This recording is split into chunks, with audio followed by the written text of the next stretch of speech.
allegiance. I pledge allegiance to the flag of the United States of America and to the republic for which it stands, one nation, under God, indivisible, with liberty and justice for all.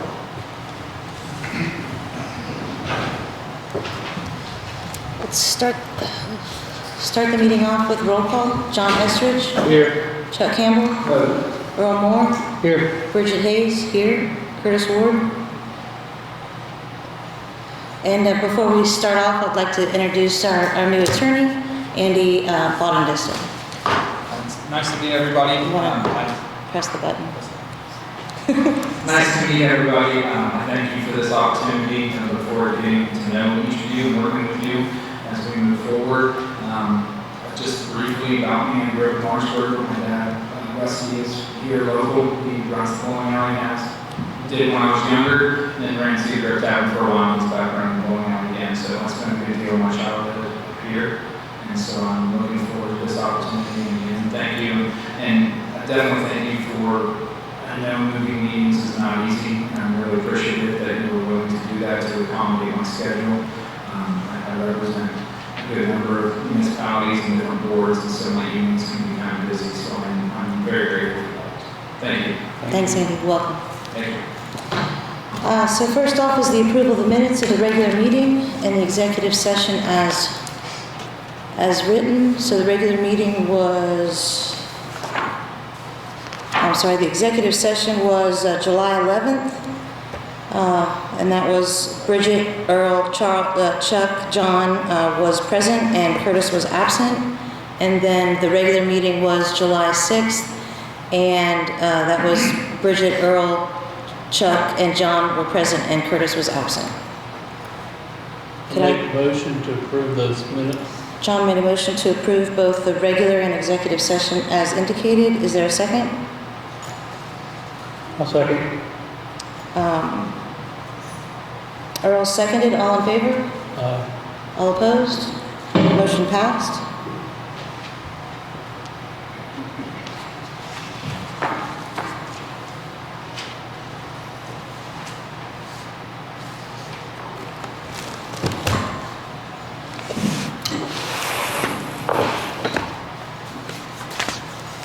Next is the approval of the claims. Claims total $261,945.44.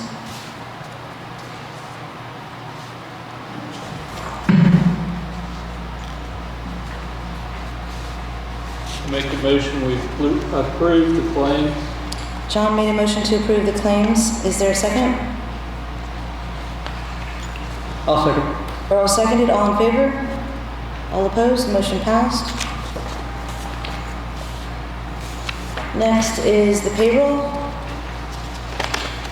Payroll, we have $66,010.19 with overtime of $172.13.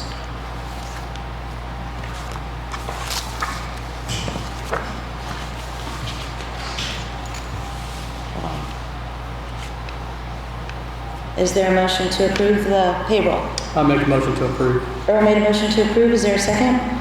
Second. John seconded. All in favor? All opposed? Motion passed. Thank you. Next is a request from Andy White.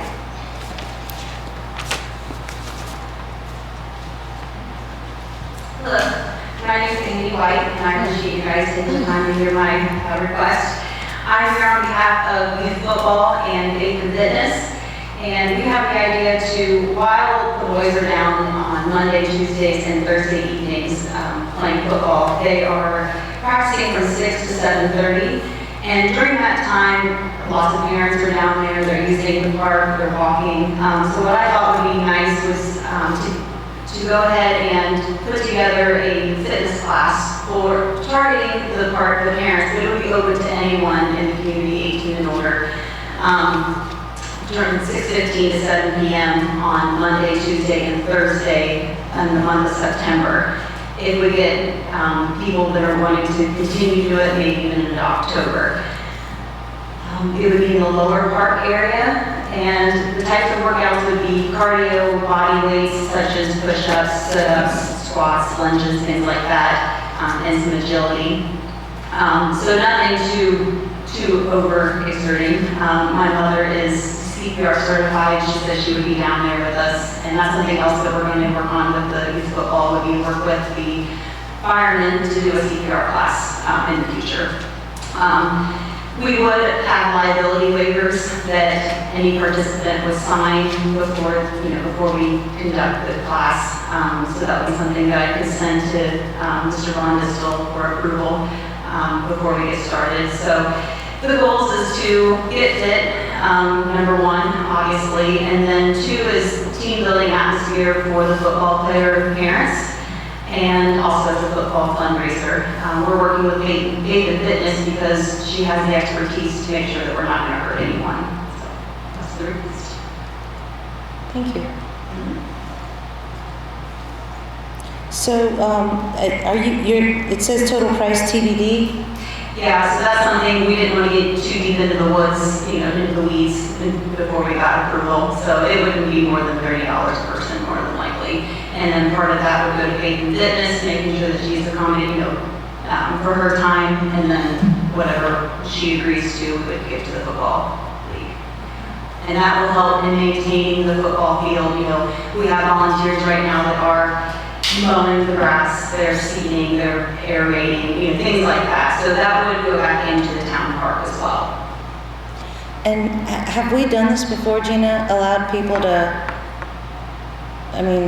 did we do that? Wasn't there yoga in the town park at some point?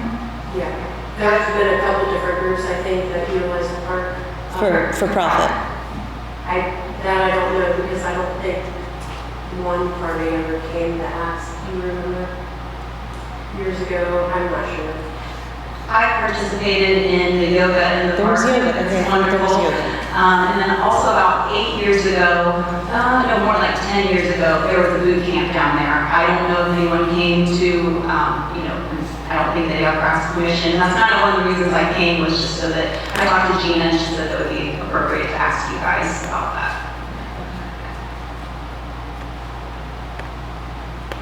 Anybody have any questions? I just assumed it would be appropriate because we had people ask for other uses of the park, so. Absolutely. Yeah. Well, yeah. Okay. Anybody want to make a motion? Or? I'll make a motion, we approve this. John made a motion to approve the Monday, Tuesday, and Thursdays in September. Is there a second? I second. Chuck seconded. All in favor? All opposed? Motion passed. Thank you. Do I need to come back for October if that's something that we pursue? I think that's okay. Okay. Maybe we'll just say during football season or something. Thank you very much. Okay. Next is the Oglesby Car Show rain date, August 20th. So currently, Oglesby's car show is it's already been approved for the 13th, the weekend of August 13th. So I don't think at that time they requested a rain date. So last week she emailed asking if they could for August 20th use that as their rain out date, and I cleared that with the other, actually the girls softball league organizer, and she said they did not have anything scheduled, so it's clear on the calendar.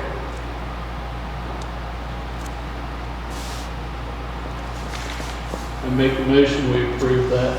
Thanks, John. John made a motion to approve the rain date of August 20th, the Oglesby Car Show. Is there a second? Yes, Chuck seconded. All in favor? All opposed? Motion passed. Next is the town municipal building update.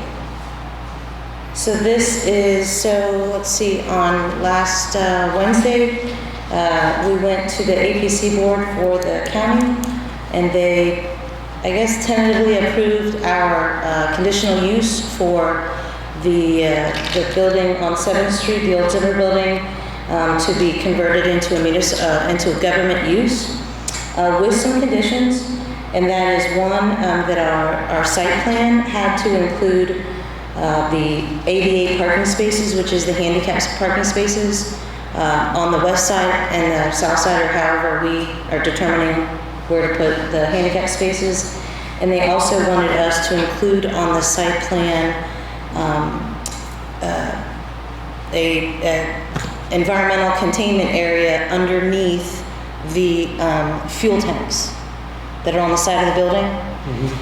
And hopefully that, well, the other part of that containment area is that so that also vehicles can't, you know, not only does it contain a spill, but it also prevents vehicles from hitting it, because we will be, you know, parking somewhere in those areas. So we have to get that site plan updated, and I think we have it, actually right before this meeting. And then what the APC and the BZA boards both said is that, well, the BZA board said that we just had to get that site plan submitted to the APC office, and the director would then approve the site plan and then approve our conditional use for government use of the building. And then we could move forward with construction at that point. So that's just the update with that. And I think we have a question from the audience that wants to ask about the building. Hello, I'm Ben Sunny. I live right across from the old center building. I was curious if it's getting turned into a government center. Are you guys going to blacktop the entire top of the soil there? Transited the land in conjunction with the building. I am 2 foot lower than Zimmer's building, and every time it rains more than an inch, I have 2 inches of water sitting in front of my house. Therefore, if we blacktop, we got to blacktop the entire area. I request that we look into some better sewage drain or storm drain. Certainly, I would hate to have my entire basement flood because we block out a building across my house. Every time it rains 1 inch, I get 2 inches of water on the sidewalk in the street there. So I was curious about that and requesting that. So thanks, Ben. As I've said to you before, blacktopping that isn't in the plan currently this year. I can't guarantee it might be in the plan in the future, but it's certainly not. We don't have enough money to do that anyway at this point. But I thank you for bringing that up, because I definitely, if we do plan on blacktopping, we'll make sure that you're part of the conversation so that, you know, you feel comfortable with what we're doing and we drain it properly. I would hate to cause any more problems for you. It sounds like you have enough already, unless anybody else has a comment on that. Thank you for coming. Do you want to ask about the building?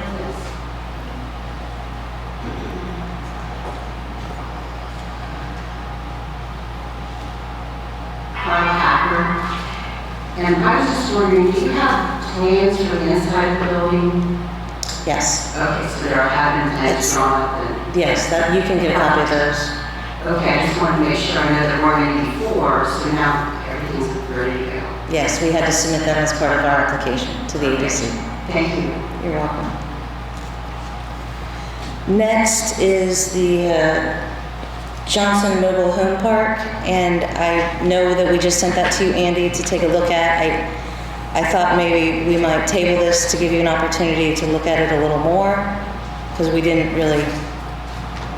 Yeah, I sent out an email later on this afternoon, just kind of a quick review. There was a law change back in 2020, House Bill 1165 in 2020 that impacted this type of agreement. So I sent out, it was later in the afternoon, so if you want to table it, it's fine, give everybody an opportunity to kind of review what I sent, and by all means reach out if you have any questions. Right, okay. And Tim, I hope I explained this right. Tim, the owner, or wait, was this you that talked to this owner? Whoever did, okay. We both You both did, okay. The explanation is this owner wants us to put in water meters for each one of their trailers instead of just one main water meter. That's the gist of it, right?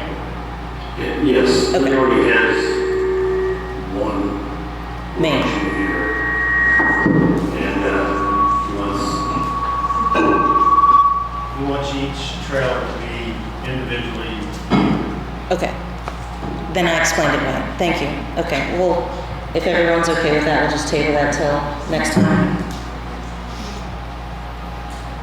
Okay. Next is the placement of the old security camera plan.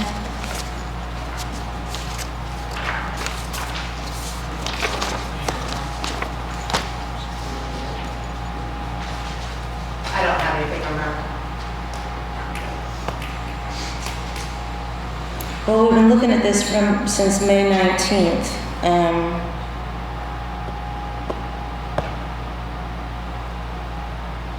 Is there any way, Chief Mitchum, that you can tell us what the plan is for the security cameras? From the old police department building?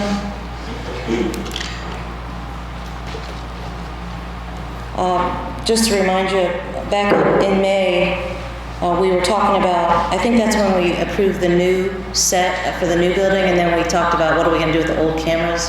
And I think that we asked you to go talk with the other department heads to see what they thought. Well, I spoke with Brent, and I advised him that if he wanted to take any of those off the building to take down around the dump area, you know, you can saturate that there. My other idea would be what you have left, I would put around the pool more and around the track or down in the park area and use the fire department or the pool house to have your base for those cameras to go off of, so that you can get a little bit more of an area with your cameras. The fire department has cameras? No, I'm saying if you want to put it inside the building, the base like mine, where my videos are outside, I have mine. So around the pool area, the park area, anywhere that we have any facility that the town owns, I would recommend you put them around those areas, but I think you would probably have to get a hold of a IT guy, whoever, to see if that's even possible. And are those cameras outdated that would be worth moving? I don't know. You're using those cameras now, correct, Eric? Yes, for the police department. Are you going to release a picture of them? Yeah, we do. You can't get like the license plate on the car because it's moving, but we can zoom in pretty good around our police department with the lighting. Obviously, light's a big deal too, night time. So if we're not moving into that building anytime soon, you know, obviously I need the cameras where they're at. So I can't see us using or moving those cameras anytime soon. It sounds like we're not even going to get into that department possibly, not even this year.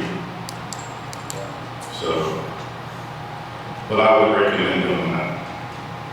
Thanks. Yep. Next is the SCI Ready Grant, and I don't think anyone's here, right? Unless Chuck and John, do you guys have any updates for that? We're having a meeting Friday. Okay.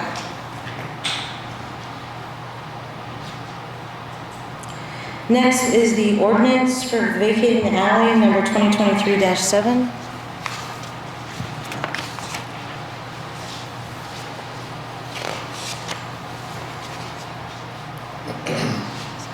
So, go ahead. I gave you a clean copy underneath. Oh, thanks. I just wanted you to see the changes that Attorney Bond was going to do. Thank you. Now, do we have to read this twice? No, you can read it by the title unless any of the members would like to have it read. As to the changes I made, it was just adding some statutory language that if somebody were to file a case in circuit court to object to this ordinance, first of all, they had to appear at the meeting and object to it then. I wasn't at the meeting, but it sounded like nobody showed up to object. But they could only allege one of those 4 reasons as to why the ordinance shouldn't have been approved. And so, adding that statutory language in there that the board has made a finding that those things don't apply would be something that they would need to overcome if they did go to court. But again, it doesn't sound like anybody showed up to complain about what we proposed. So, and Tammy did review. This was sent to her. Thank you for that. Tim, for sending that to her. She had no issues with the changes. Great. Thank you.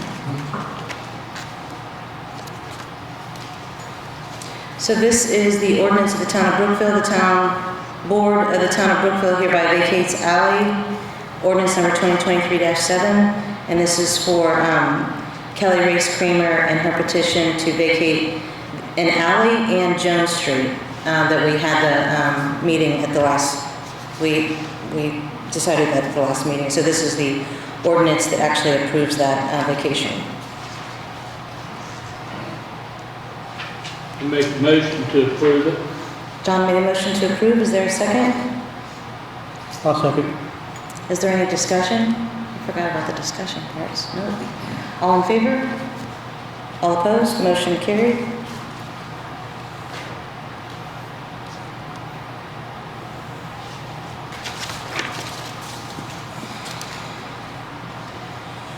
Oops. Okay, next is the building permit. Now we can look at the building permit number 982 for Troy and Kelly Kramer for the same, or for an area that now that the alley is vacated, now they want to put a residential garage. So not to interrupt you, Bridget, but the application number that I'm looking at says 984. Same here. And on the agenda it says 982.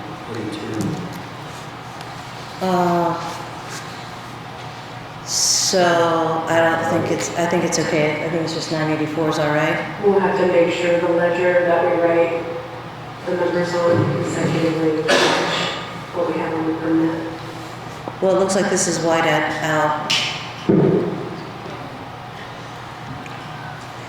So again, So we'll just make sure it's the right number on the ledger and on the piece of paper.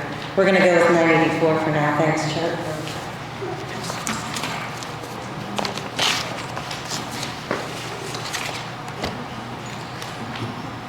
Okay, residential garage, 30 by 40 by 12. It's a pole barn style for home use. And this is at 250 Weber's Lane, lot number 3 and 4. I make a motion to approve it. John made a motion to approve building permit number 984 for Kelly Kramer. Is there a second? I second. Chuck seconded. All in favor? All opposed? Motion passed.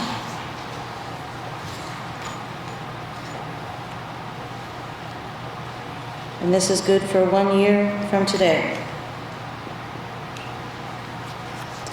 And the date is 7/17. Where's that at?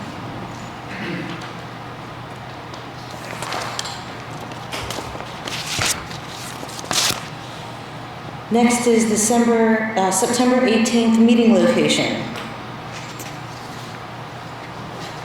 so when I got a hold of the commissioner's office about moving our meetings from Thursday to Monday, there were 2 dates, September 18th and I think December 18th, that this meeting room is unavailable. I didn't know what location they want to move that to. And then another one is, I just kind of remembered, the first Monday of September is Labor Day. So I didn't know if you wanted to move that date.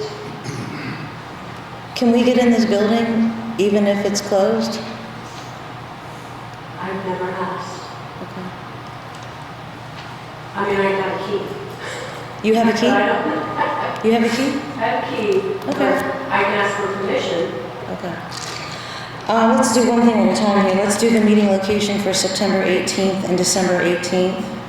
Any ideas? Schilling Center. Schilling Center. Schilling Center.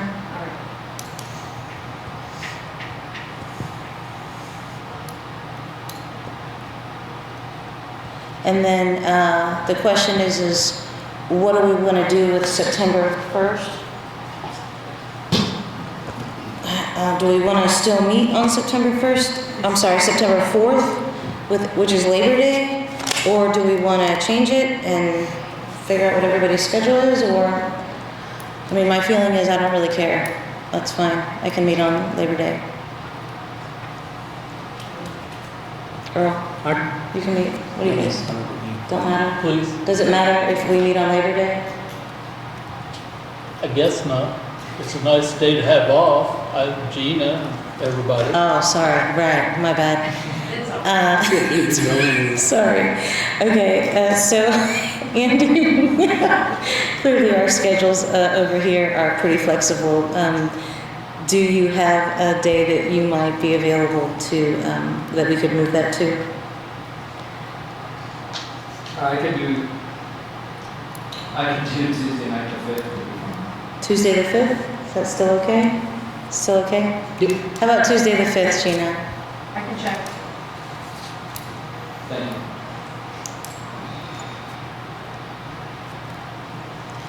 Okay. Tuesday, September 5th at 7 p.m. And if this room isn't available, we'll just say we'll go to the Schilling Center. Thank you. Next is the police car transmission estimate. So this is for a 2014 sedan for $6,017.88 to fix the, transmission, right? To fix the transmission. So Chief Mitchell brought in the estimate, he said the estimate from Shermer's is for the transmission at $6,017.88. Something that would be much cheaper to replace the transmission and lower purchasing a vehicle. Although the body of the vehicle is in good condition, so he recommended just replacing the transmission. Make sense? Does anyone have a motion or discussion? Make a motion to approve it. John made a motion to approve. Is there a second? I'll second. Earl seconded. Is there any, okay, all in favor? All opposed? Do you want me to sign this, Gina? Yes, please. Like authorized by, I guess, or? I'll just sign it. There you go.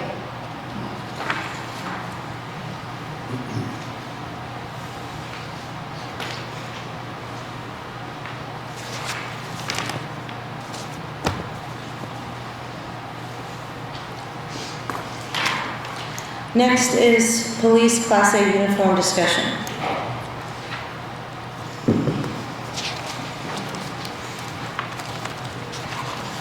So this all started from me wanting to take professional pictures of everybody for our website to kind of level up a little bit on our professionalism. And I guess one thing I didn't know is that the police did not have the right uniforms.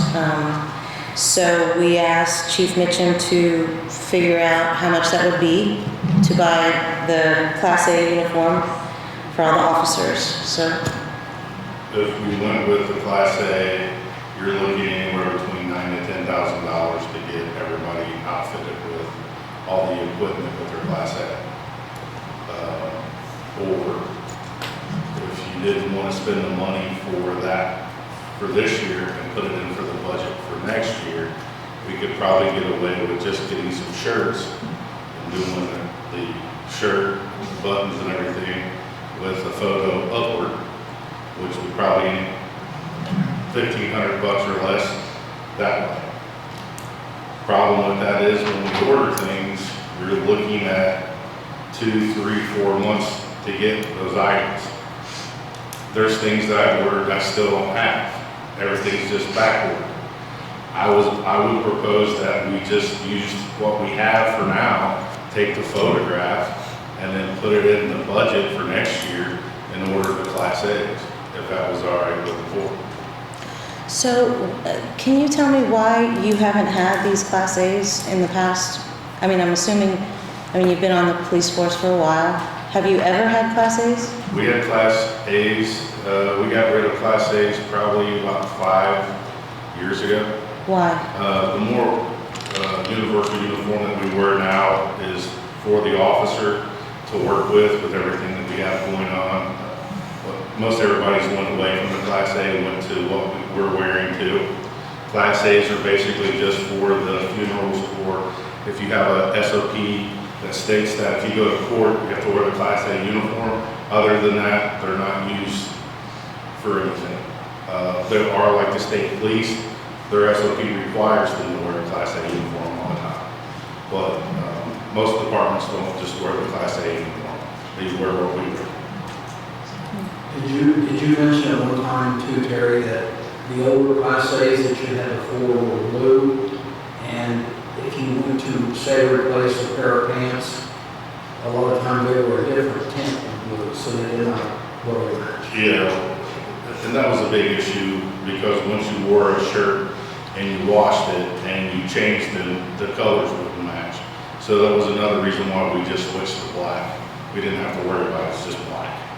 And so it seems that works well. I'm not opposed to getting the uniforms, I just don't have that money in the budget. And I mean, I think that if we could get away with our photos of what we have right now, I think that we just do what we have, and then put that into the budget. Because I think I have a budget meeting set with Gina and whoever this week, and we could definitely put that into the budget if the board wanted to vote that in for next year.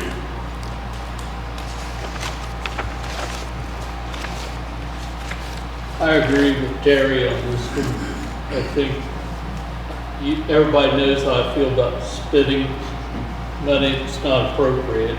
Money hadn't been appropriated, so. Do we even, since we don't use the Class A's often, do we even want to pursue Class A's? If you're not going to use them, why spend the money? I'm fine with not having Class A's, period. I mean, I don't see sense spending $1,000 or more on $9,000 or $10,000 to let it hang in your closet. Totally agree with you.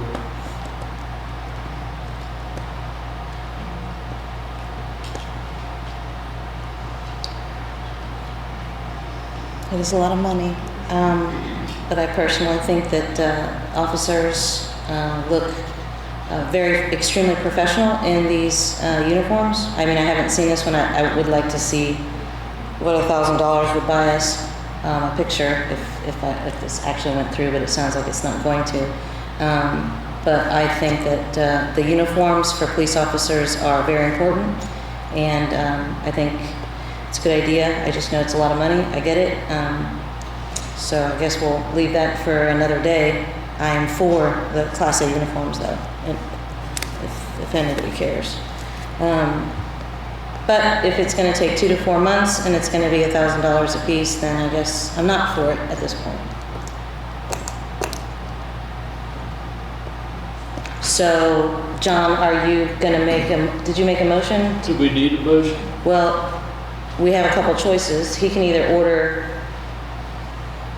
the shirts and buttons so they can take their picture, or just take a picture. I mean, if that's the case, they could just take a picture with what they wear to work, I guess, is what we're relegated to at this point, right? I make a motion that they use the uniforms they have right now for the photo. I second that motion. All in favor? All opposed? Motion carried.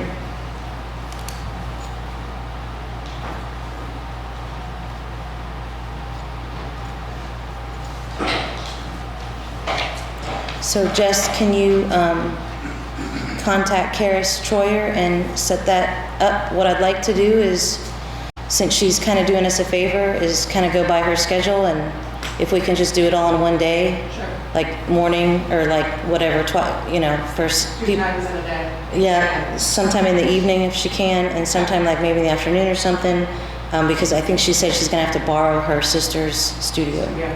So if you can work with her and give us plenty of lead time, Sure. that'd be great. Thank you. Is there any way that we could get, or 2 or 3 days, so that guys that are working night shift or court, or whatever it might be, I can give those dates to show up for their photo, instead of just 1 day? Okay. How about a couple days? Can you get by with 2? Maybe one week and one the next week? I'll reach out to Karis. Okay. I'll let you know. Okay. Just try to limit. We're trying to limit it because she's doing us a I got favor. Next is the lead and copper surveys. Tim Ripperger. The lead and copper surveys that were sent out with the water quality report are needed because by October of 2024, Brookville Waterworks has to have an inventory of all of our service lines and more recently the customer service lines. So those surveys were sent out to find out what people knew what their service lines were. Yes. It's a postcard style. It's just for the service line between the meter and the house. Doesn't no matter what's in the house, just between the meter and the house. So we're trying to find out what that service line is also. What we, the survey is also on the website. If someone lost their car, didn't get one or whatever, they can fill out the survey on the website. Whoever doesn't fill one out or whatever, then we're gonna have to start knocking on doors and asking you to go in and to look at the water lines. So that's kind of where we're at. If anybody has any questions about anything. What kind of response have you had? As of right now, I think it's right at 20%. Yeah. That's a lot of doors. Yes, I know. It's required. So yeah, I'm hoping that we get a lot more by the end of the month. Yeah. They're due July 31st, but if somebody turns it in after that, I'm not going to throw away. I will take them after that too. So I just thought that I'd put the date on there so that we were trying to get it in as soon as possible. But, that's what it is. We have to have it on our survey. Okay, thank you. Next is the utility office hours. So Amy and I discussed opening the utility office at 8 instead of 8:30. Some days when we get there are folks waiting there to pay their bill, open service, or start new service, or get water tokens. I was wondering if anyone would have an objection if we started at 8 and moved 8:30.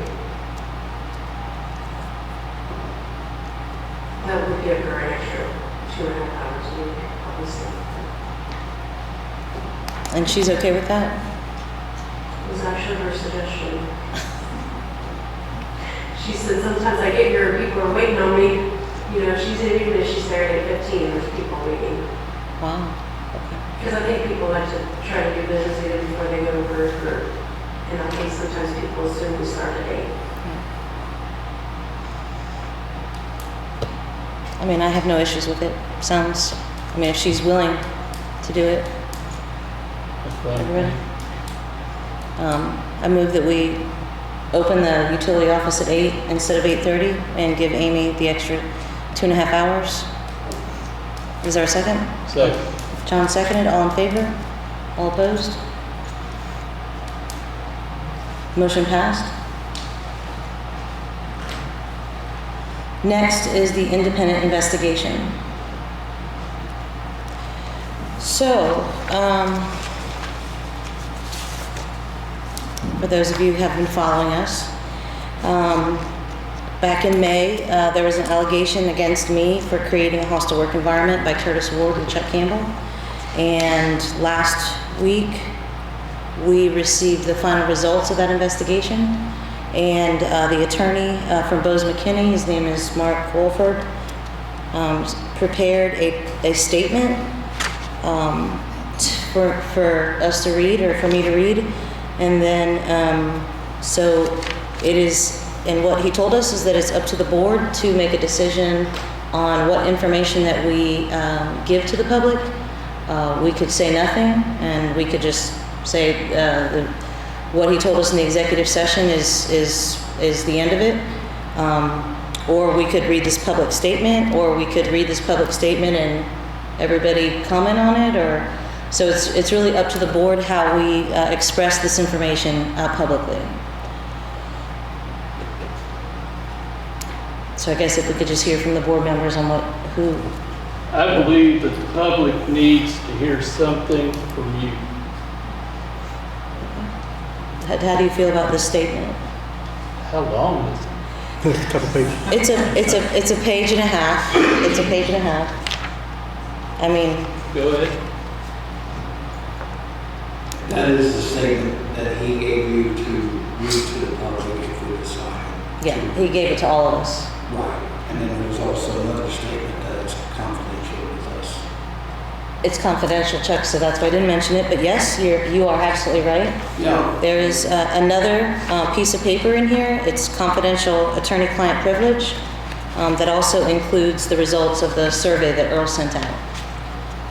So yes, it is confidential, but I guess we also have the choice to read that as well, I think, right?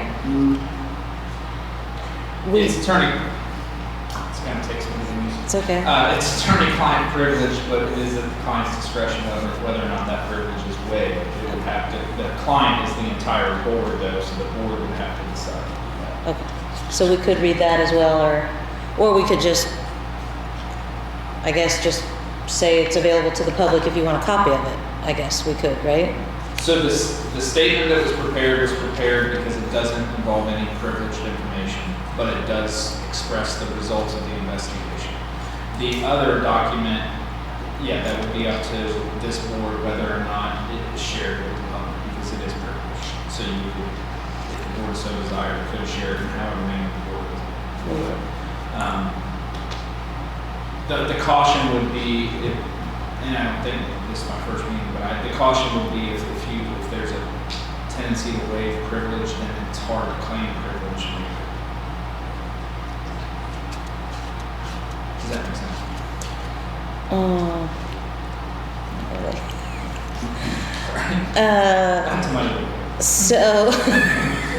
So it would be hard for us to claim privilege? If you waive it. I don't understand why we would, I don't get that. It can create an issue if Let's in just- an unlikely scenario Okay. where you had to claim privilege, that you don't want to get into a habit of waiving privilege. This would be my caution. Okay.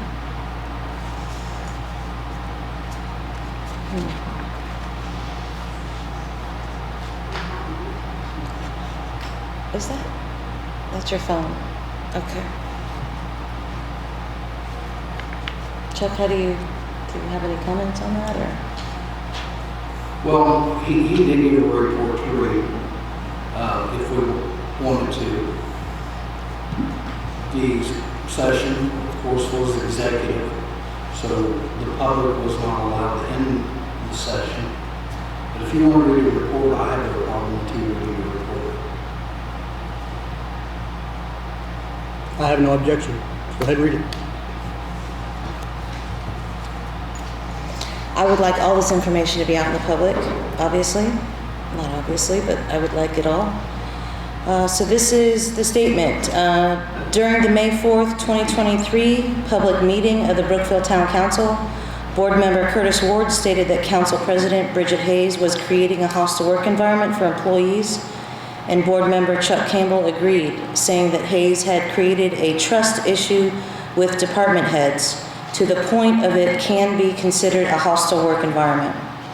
Subjecting employees to a hostile work environment as legally defined is a violation of civil rights laws for which an employer can be held liable.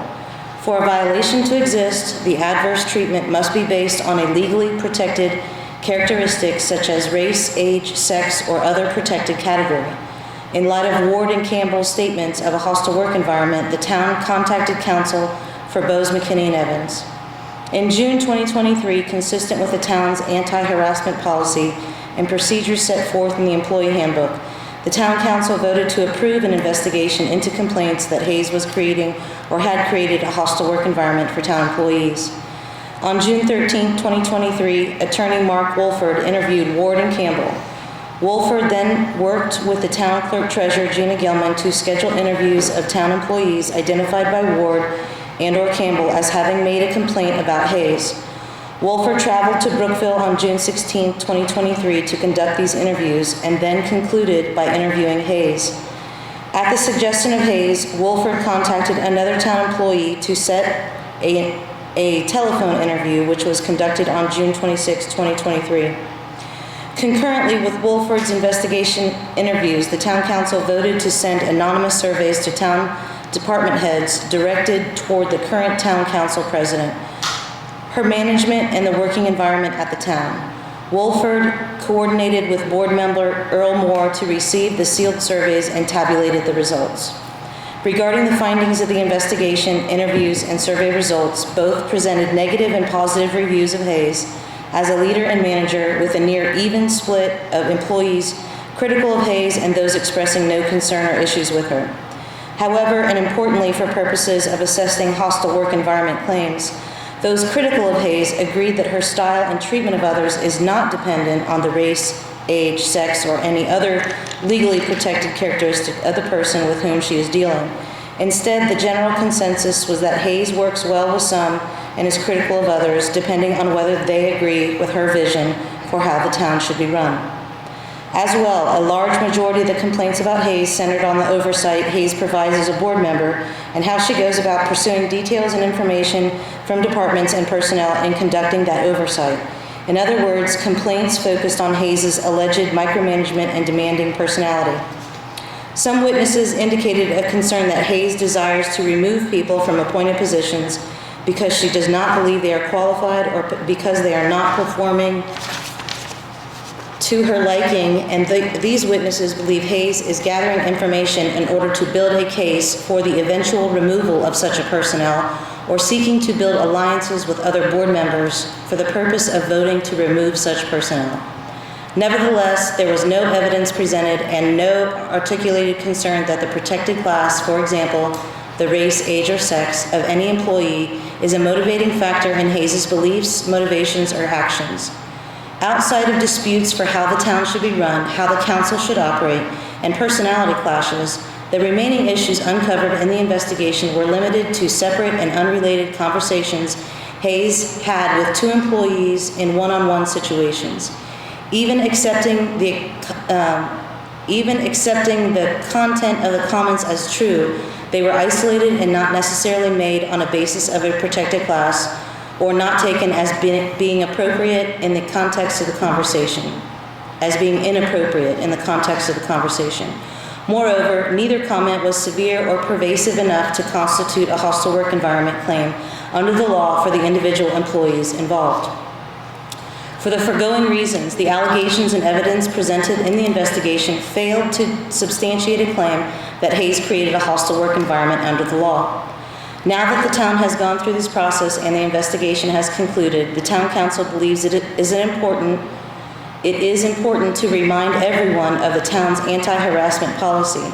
That policy sets forth a procedure for making a complaint and the specific protections and rights afforded to employees, including a no retaliation provision for making a complaint or participating in an investigation into harassment claims. It is certainly the hope of the town council that no future incidents arise to necessitate such a complaint, but it wishes to reiterate that the anti-harassment policy at Section 703 of the Town Employee Handbook exists so the allegations can be properly investigated and addressed.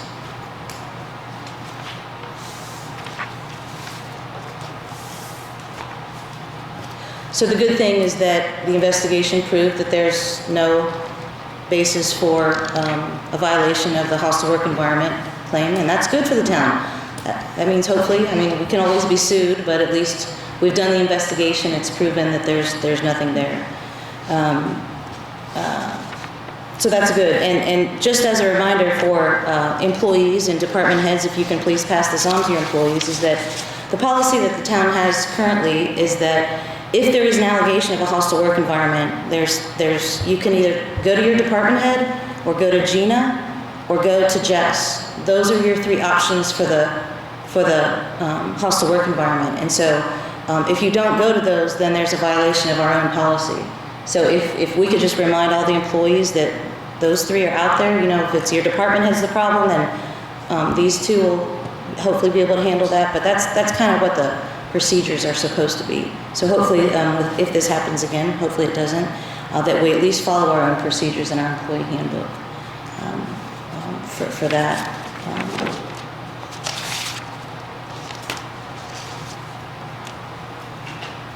I do have another comment, but does anyone else have a comment on this? Chuck, do you have any comments?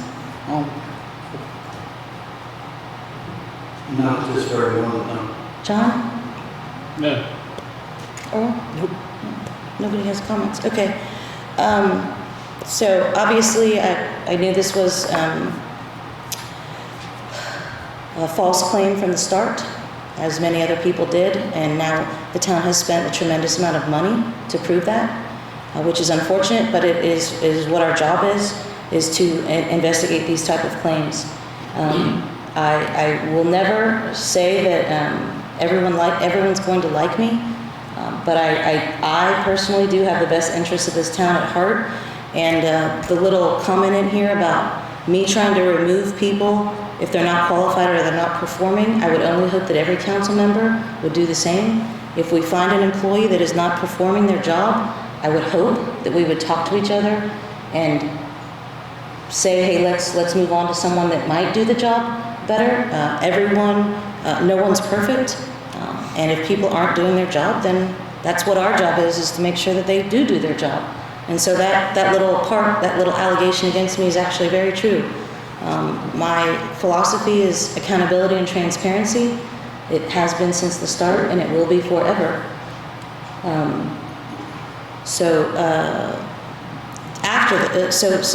One of the things that the attorney suggested that we do not only is to remind the employees of our anti-harassment policy, but it was also to try to better define how procedures are supposed to happen in the town. At the beginning of 2022, when there were personnel changes, but what that created, in my view, is a vacuum of leadership in the town, a complete vacuum, and that's why everybody doesn't know what everybody's doing. That's why we actually have to decide in a town council meeting that we have to direct our department heads to tell us when they're on vacation. Seems pretty, hey, if you're going on vacation, tell your boss, but we actually had to vote on that, and I just think I think that if we reestablished actual procedures in the town so that we knew who was in charge and who wasn't and what their responsibilities are for each position, that things kind of start to flow a little bit better, because right now they're not really flowing. And if we have to, as a town council, make every decision for every employee's whatever, we're wasting our time and the taxpayers' time. And so I would like to suggest that we have an executive session like Mr. Wolford suggested that we have, and discuss the task organization of the town and come up with job descriptions and responsibilities and expectations for each one of our department heads, so that they know what their job is and how they can be successful, because I think that we owe them that. And then if they don't comply, then we can go to the part about not performing their duties and move on. But I would only hope that if we define exactly what their job is and what we want them to do, that they would be successful. Because knowing expectations as an employee is a very important part of being successful. If you don't know, you're just kind of out there flapping. So I would like to schedule an executive session as soon as possible because of that. So I have a comment. First off, I want every town employee to be held accountable as well as you do. The taxpayers are paying their wages, they need to do the jobs. I find it hard to believe that after all these years, over 200 years, Brookville's been a town anyway. I don't know how long the council has been in effect, but these department heads do not know their jobs or their responsibilities. That just shocks me. I don't think they don't know them. I just think it's our job as a council to make sure they're in writing. I do too. I agree. We owe that to them. I agree. My job, I know what my job is at work too, but I still have a job description that my boss can go back and look at. Hey, you're not doing this right or something. You can correct them or whatever. And see, that surprises me. I thought they already had that. I think their job description, what is expected of them, what is required of them. They do, but they're out of date, and they don't reflect exactly what they're doing. Some of it, yeah, it does apply, but some of it doesn't. So some of them, it just needs updating. Yeah. And some of them don't even have one. So some are missing, but some need to, Jess's job description does not accurately reflect what she's doing. And that's a problem, because she's kind of the person that the council goes to. And so if we don't have the one person that's kind of the main person, if we haven't provided her exactly what we want her to do, then we're automatically, I think, we're set up for failure, because we have to work from the top down to make sure everyone knows, and she's one of the ones, so. Maybe one thing you might consider is instead of her title being special projects director or whatever, she needs to be actual town manager or something. And I think we should talk about that during the executive session, for sure. Sir, did you have a comment? Yeah. When you, about what we're talking about? You want to comment on what we're talking about? Yes. Can you state your name, sir? Alan Hamilton, and I just want to make a comment that each one of you had a campaign promise when you run for office, or run for the county. And one was you put the town first, not yourself, you know. And the other one is, I want to know, you get a 6 months or you get a year term?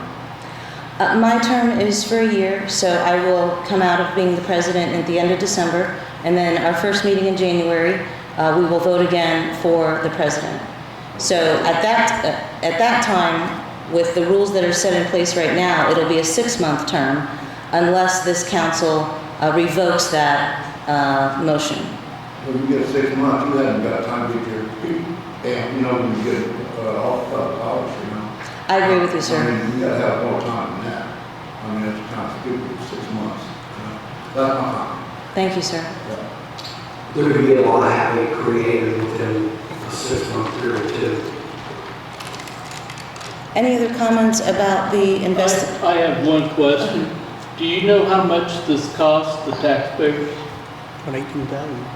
Do you have the bill yet? No, I don't have an invoice yet. How much do We'll they get charge? it for the next, since he is finished, I assume? Yeah. He sent you a statement, so. Yes. How much did they charge per hour? Do you know? I can't remember what that, contract. I know the figure of like 18,000, it was 17 to 18,000 before we hired They gave the it attorney. Yeah. And they said that was based off of possibly interviewing 10 people, and they only interviewed not that. Sorry. I can, look at my email and see if I got a copy. So I'd like to make a motion that we schedule an executive session to talk about the organization and duty descriptions of all of our department heads. So from a legal standpoint, you can call it, essentially what you would be doing is job performance evaluations. You can call an executive session to discuss a job performance evaluation of individual employees. Subdivision does not apply to a discussion of the salary, compensation, or benefits of employees during a budget process. And I know Earl, you said something about the town manager position. If that is going to be part of the discussion, then that's another reason, is to receive information about and interview prospective employees is another reason that can be cited as a reason for an executive session, if that's what the board wants to do. Can I get a second? I'll second. Earl seconded. Is there any more discussion? All in favor? You will be able to attend this executive session, correct? I will be able to, I'm sorry. To attend the executive session. We haven't even discussed the date. I just wanted to see if I could get a majority wanting to even talk about it. If he can be there, yeah. So all in favor? All opposed? Okay, now we just have to figure out a date.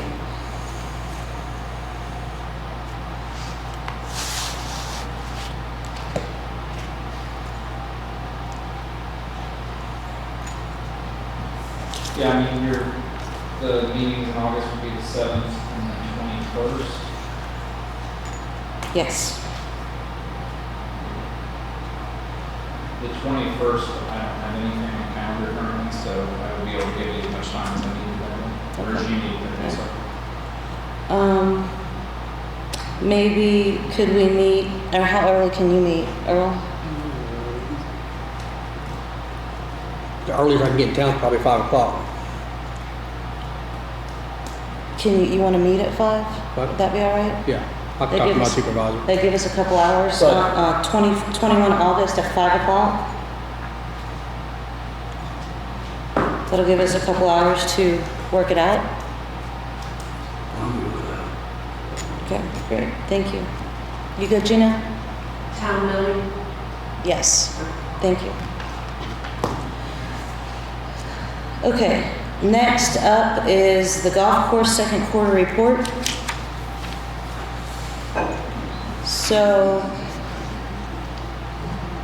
So far, for the first 6 months of the year, the golf course revenue is $217. Sorry, this is a quarter. You said first 6 months? Oh, it just has the quarter? Yeah, I mean, I didn't do a first 6 months, but I just literally did I'm the sorry. second quarter. My bad. I just wanted to clarify. I didn't see this before it, so I just assumed it was going to be the whole thing. My bad. Okay, second quarter. So that's April, May, and June. $217,879.43 is the revenue. And it looks like the expenses for the quarter is $150,829.08. So that means that they've made about $67,000 in the good, minus $418 for water and an irrigation project of $2,000. So it's about $60,000, $65,000 maybe. So that is very good news, and we will have this available along with the first quarter on our website for people to download that if you'd like. A couple other things about the golf course, because Ron did a great monthly report, voluntarily did a monthly report. Without him, we wouldn't know what's going on at the golf course, so I'm glad he's doing this. So at this point, his goal for the revenue for the year is $400,000, and he is at 70% of his goal already for the first 6 months of the year, so that's awesome. And does it say the number of players? I think that's on the back. So for memberships, he's got 113 memberships for the year, and that is 13 more than last year. So he's already exceeded the number of memberships for the golf course this year. Amazing job. He also has 2 additional leagues that are playing at the golf course, one on Wednesday and one on Thursday, which is also amazing. And he has every Saturday filled with events until October 14th. So that means, in my view, the golf course is doing very well, and I'm very proud of Ron and Jess and Brett's job in doing an amazing job out there. So I only think there's more and more to come, and so I'm just really, really proud of you guys. Thank you. Please make sure that Ron knows as well. Next is the CCMG. The Community Crossing Matching Grant, which is a grant that we get to pave the streets every year. So I did talk to Brent briefly last week about the proposed streets that he had talked to HWC engineer Makenna Mays about including in the application. And then I realized we will not meet again until after this application is due. So I wanted council to take a look at what Brent is proposing. So he's got 6th Street from US 52 Main Street to Mill Street, and then he has 11th Street from US 52 Main Street to Fairfield Avenue. The total proposed project cost was $244,567. This is a rough estimate from the engineer. The match, our match would be 25%, which would be around $61,141.75. We felt that we could go a little bit more higher for our match. So he decided to add First Street onto this project paving as well. He said it would probably run around $18,000, which would be about $4,500 for our match. So our match would be about $65,600 roughly. But I would like council to kind of consider approving at least the streets. That way, when it does come time for him to submit the application, he knows what he's submitting on. If not, we may have to have a special meeting in there somewhere if anybody has other suggestions. No, I mean, I'm pretty sure this application is due at the end of July, and we don't want to miss it. And these numbers are pretty consistent with what the town has done in the past. And we have the match in the MVH restricted. MVH restricted and local road street are the 2 funds that we use for our match. So, I mean, I don't want to miss the deadline. So I'd like to propose that I'd like to move that we approve these streets and these budgets so far so that he can submit the application for the community crossings grant on time, even if they change a little bit. Is there a second for that? I'll second that. Earl seconded. Is there any discussion about that? All in favor? All opposed? 4-0. Motion passed. So that's 6th Street, 11th Street, and 1st Street. Next is the pool. I put an ad, a couple things. I put an ad out in the paper today asking for some help via managers. As you all probably know, the pool's open 7 days a week from 11 to 7, and it's open from noon to 7. The employees come in 11, and then on the weekends, Friday, Saturday, Sunday, we have pool parties. So it's typically from like 11 to 9, 9:30. So I put an ad in the paper, it should come out on Wednesday. We've had pool parties every weekend. It's been good, but I'm just looking for a little bit of help. I've been spending a lot more time down there, which I will continue to do so until I can hopefully find someone.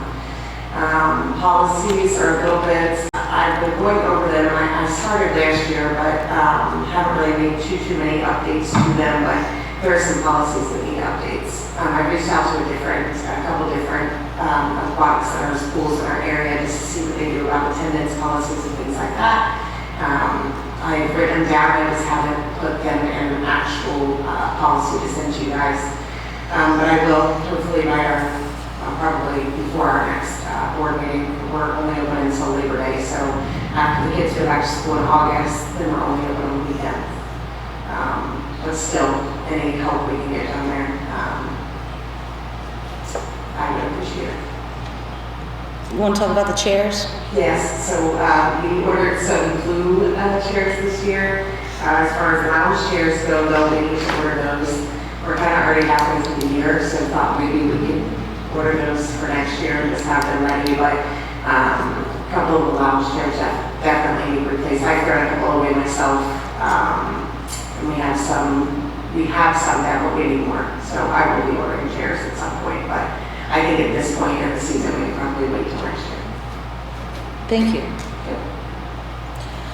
I have a few announcements or a few more questions. So I went to a meeting with the county about Senate Bill number 4, which is the new health initiatives that the state has infused counties with a lot of money to try to increase our health here in the county.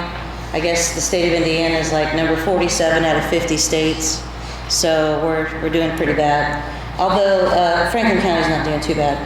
Just one of the things, so there'll be lots of changes in the health department and different other initiatives they're going to have. But one thing that affects us is that next year the town board will have to appoint someone to be on the county health department board, health board. So if you guys can reach out to your health people and see if anybody might be interested in representing the town on that board, that's one of the changes for next year. Did you post the water position in the paper? So I got it out today. I used the same posting that we used for Austin. I just used the same thing because essentially that's exactly what we're looking for. I think it has the verbiage that we need in it too that just says the requirement of them being licensed. That's not a requirement, but if they were licensed, obviously, we would take a look at it. But I just used the same verbiage, but I didn't put it out there on Indeed or anything yet. But I did get the verbiage from our last job posting, just changed the date. So we're going to see the pool manager and the water in the paper this week. Thank you. Do you want to talk about the crosswalks for NDOT? the pedestrian? Go ahead. They're doing a lot of talking. Steve, Is Bridget it- and I. Can you met turn with- your thing on? Bridget, It's not. why didn't it work?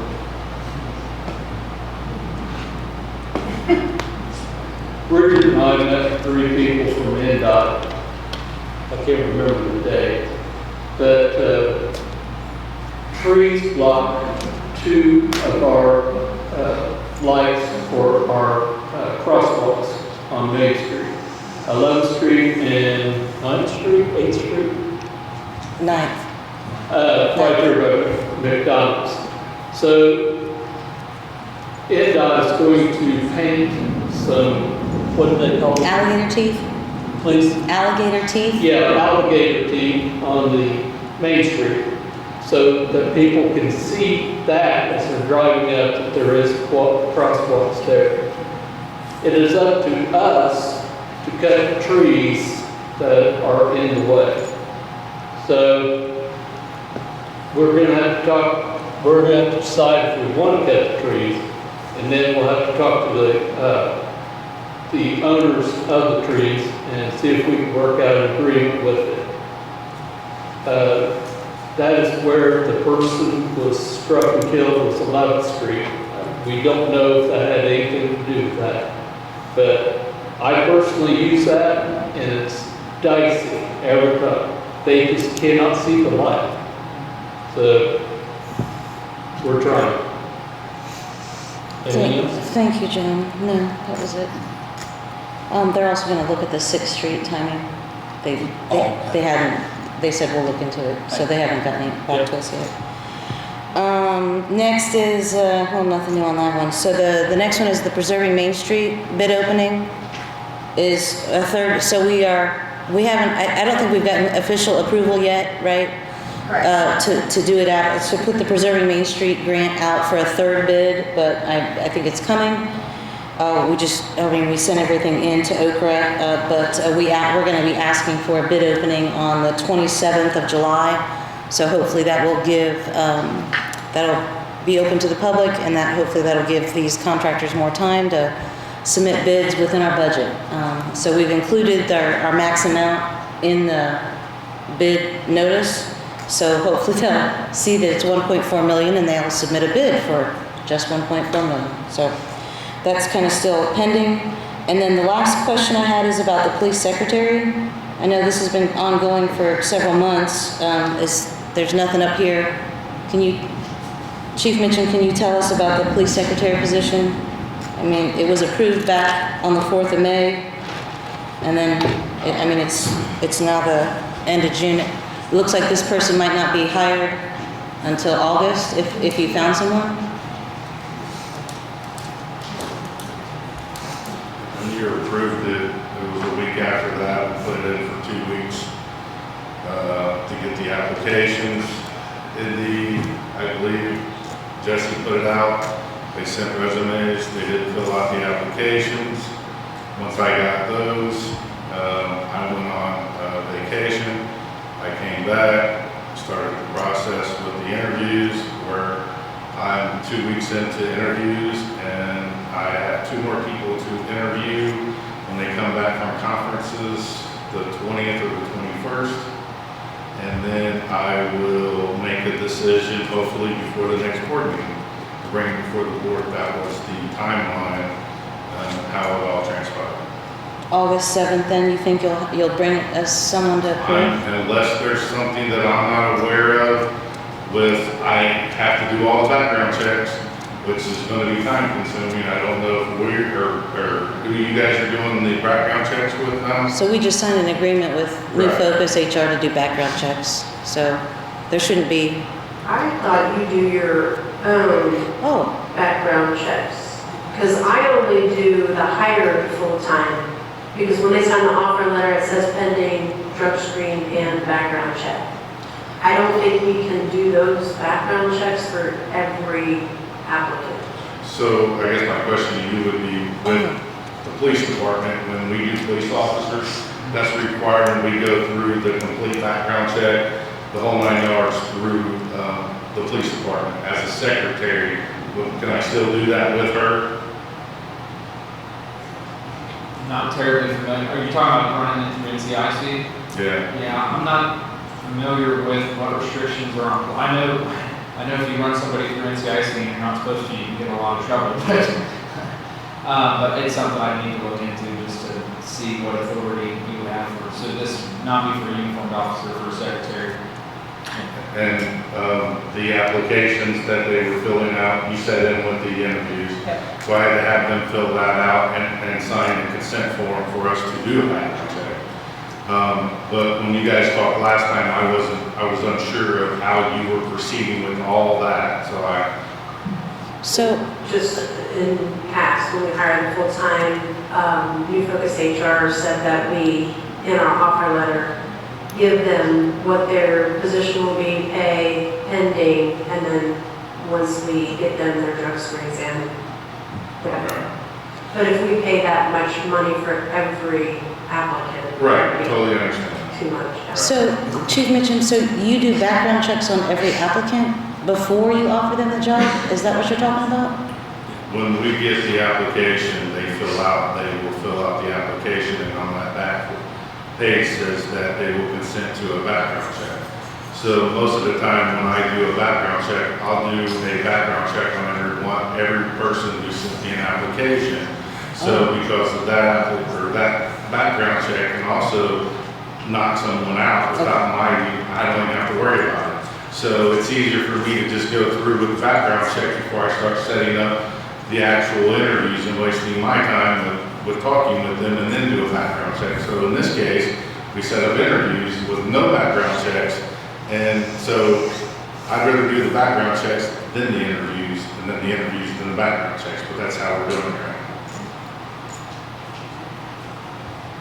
So I'm And I waiting. can email Kristen at New Focus to see what, I'm just not clear on what that intention was then of offer letters. Well, So do you, if you've already done the interviews, I would think you shouldn't run a background check on every applicant. You've got to narrow it down now, I would think, with the interviews. So, like if you have 1, 2, 3. Right now I have 3. I still got 2 more to interview. Those would be the ones that I would be doing that with. I'm also particular if I'm knocking someone out, I want to have the reason why to justify it when they call me. To say, hey, why wasn't I for this job? And I have X, Y, and Z to explain this is why you didn't. But I don't think the background check has to be part of it. And I agree. I would say your top 3 picks, do background checks on them and go on. And I agree with you on that, John. And that's probably how I was going to proceed in this scenario. do you have like a list of things that you do for the background check? Because Kristen gave us a list.